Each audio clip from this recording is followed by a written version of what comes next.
Let's start with throughput accounting. Imagine a soda production. As you know, there are many stages in production of soda. In the following example, you see the automated processes that the factory sets in producing beverages for the masses. Each bottle of soda goes through defined stages before getting the shelves of the store. Now imagine each bottle has 5 steps.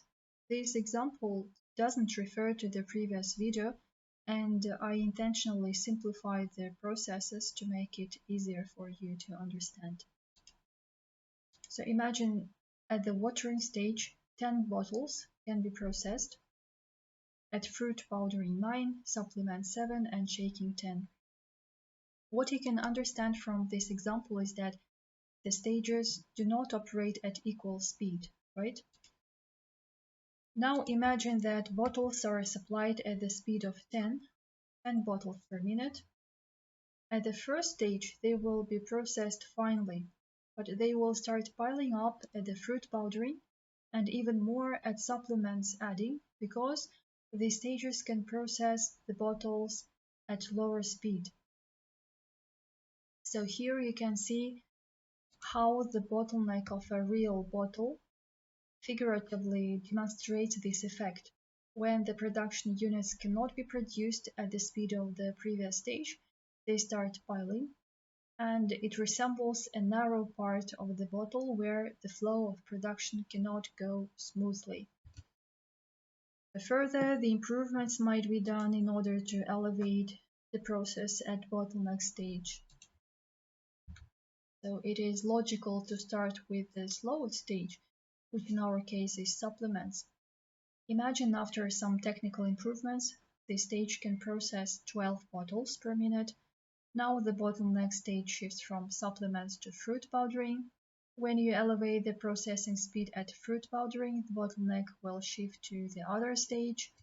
Actually, this continuous improvement is part of so-called just-in-time and total quality management system. These systems imply continuous improvements in quality, productivity, and effectiveness, as well as accordance with the needs of customers. Now the question arises, how all this applies to throughput accounting? By definition, the throughput is total sales less direct materials cost. It is assumed that other variable production costs, as labor, for example, do not change. Note that contribution is different. It is sales less total variable costs. Then going back to our example, imagine that company produces several types of beverages, let's say types A, B, and C. Each has its own price and material costs. Among all resources, there will be a scarce resource, which is a bottleneck constraint. The company will want to know how much throughput we have per one unit of our scarce resource. That is, the company first identifies its bottleneck constraint, that is the most scarce resource, then finds out how much profit it has per one unit of that scarce resource. So don't forget that in our term, the profit is throughput.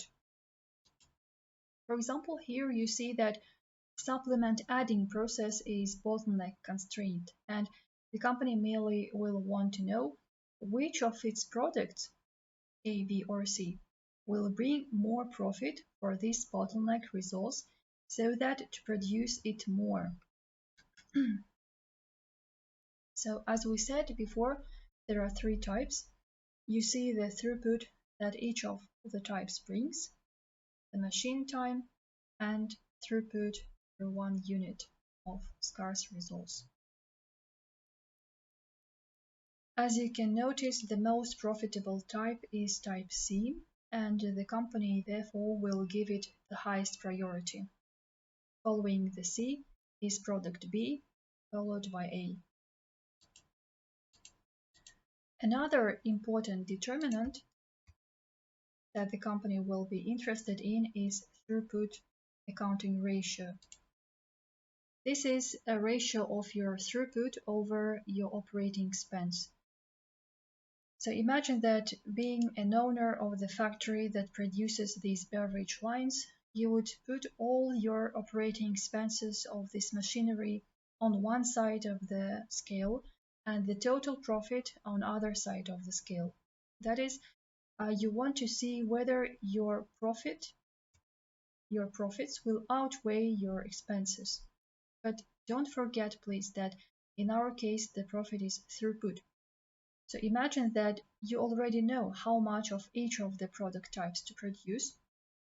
See the line profit maximizing output, and just multiplying profit maximizing output by throughput per 1 unit of scarce resource, you will get total throughput of 3075. Total operating expense for your machinery is given. Say it is 2500 in our first scenario. So by dividing one over the other, you will get a ratio of 1.23, which means that you have a positive ratio, which is of course good.